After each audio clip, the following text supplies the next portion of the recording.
Hi friends, welcome to Avis life style. எல்லாரும் எப்படி இருக்கீங்க? நல்லா இருக்கீங்களா? இன்னைக்கு நம்ம ஹோட்டலுக்கு போனால் ரொம்பவே ரசிச்சு ருசிச்சு சாப்பிடக்கூடிய சாம்பார் தான் எப்படி பண்ணுறதுன்னு பார்க்க போகிறோங்க. இது வந்து டிஃபன் சாப்பாடு. ஸோ இதுக்கு தேவையான காய்கறின்னு பார்த்தீங்கன்னா நம்மளுக்கு விருப்பப்பட்ட எந்த காய்கறி வேணாலும் எடுத்துக்கலாம். நான் இன்னைக்கு பார்த்தீங்கன்னா முருங்கைக்காய், கேரட்டு, அப்புறம் மஞ்சள் பூசணிக்காய் எடுத்திருக்கேங்க. கத்திரிக்காய் வேணுன்னா நீங்கள் ஆப்ஷனல் யூஸ் பண்ணிக்கலாம். ஆனால் நான் இன்னைக்கு அதை யூஸ் பண்ண போகிறதில்ல.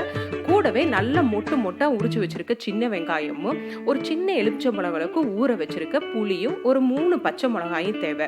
இப்போ இது ரெடி பண்ணதுக்கு அப்புறம் பார்த்தீங்கன்னா நான் இன்னைக்கு துவரம் பருப்பும் பாசிப்பருப்பும் ஈக்குவலான அளவில் எடுத்திருக்கேன். பருப்பை நல்லா கழுவிட்டு ஒரு 10 நிமிஷத்துக்கு ஊற போட்டுடலாம். ஊற போட்டு அந்த பருப்பை குக்கரில் இப்போ ஆட் பண்ணிக்கோங்க. இதோட நம்ம கட் பண்ணி வச்சிருக்க கேரட்டும் மஞ்சள் பூசணிங்கிற அரசாணிக்காவும் நான் இப்போ ஆட் பண்ணிட்டேன்.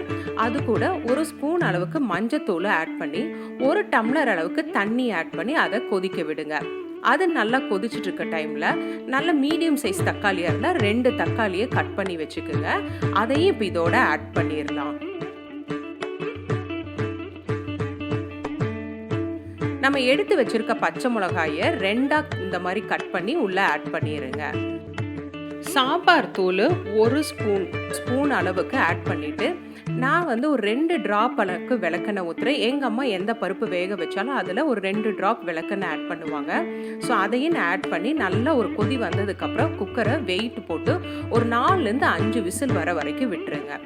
மீன் டைம் ஒரு பேனில் ஒரு 1/2 டேபிள் ஸ்பூன் அளவுக்கு நெய் எடுத்துட்டு அதில் 1 டீஸ்பூன் அளவுக்கு கடலைப்பருப்பு, 1 டீஸ்பூன் அளவுக்கு உளுத்தம்பருப்பு, 2 டேபிள் ஸ்பூன் அளவுக்கு மல்லி, ஒரு 1/4 ஸ்பூன் வெந்தயம், 1 டேபிள் ஸ்பூன் அளவுக்கு ஜீரகமும், காரத்துக்கு தகுந்த மாதிரி ஒரு 5 வரமிளகாயும் போட்டு நல்லா வதக்கிக்கோங்க.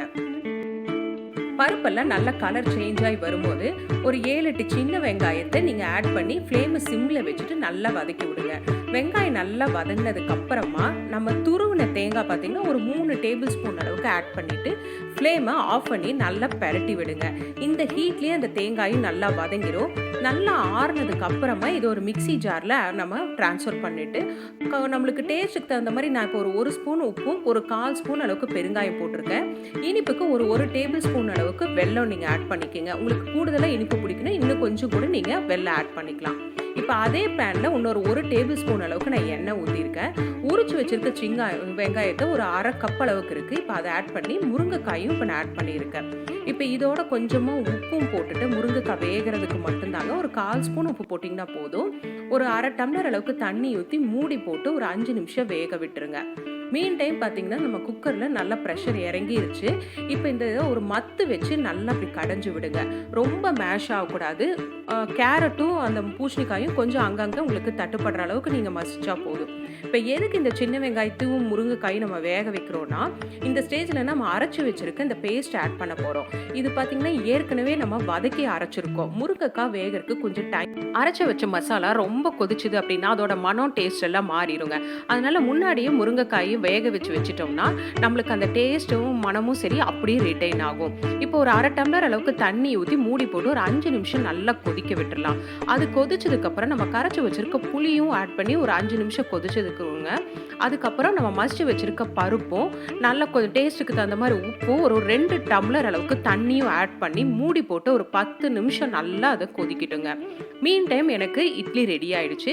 இப்போ தாளிப்புக்கு பார்த்தீங்கன்னா ஒரு வானிலையில் நான் கொஞ்சமாக எண்ணெய் விட்டு கடுகு, ஜீரகம், வரமிளகா, கொஞ்சமாக பெருங்காயத்தூளும் கருகாப்பிலும் நான் தாளிப்புக்கு ஆட் பண்ணுறேன்.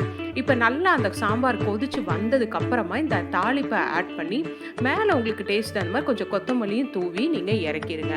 இந்த சாம்பார் இறக்கும் போது பார்த்தீங்கன்னா கொஞ்சம் உங்களுக்கு தண்ணியாக தான் இருக்கணும். ஏன்னா டைம் ஆக ஆக ரொம்ப கெட்டியாயிருங்க. இப்போ நம்ம சுட்டு வச்சிருக்க இட்லியில் நல்ல லேவிஷாக மொட்டுன்னு இருக்க அந்த சின்ன வெங்காயத்தோடு சேர்த்து இந்த சாம்பாரையும் மேலே ஊற்றி நல்ல ஒரு பெரிய டேபிள் ஸ்பூன் அளவுக்கு நெய்யும் மேலே அதில் ஸ்ப்ரெட் பண்ணி ஒரு ஃபில்டர் காஃபியோடு இதை சாப்பிட்டு பாருங்களேன்.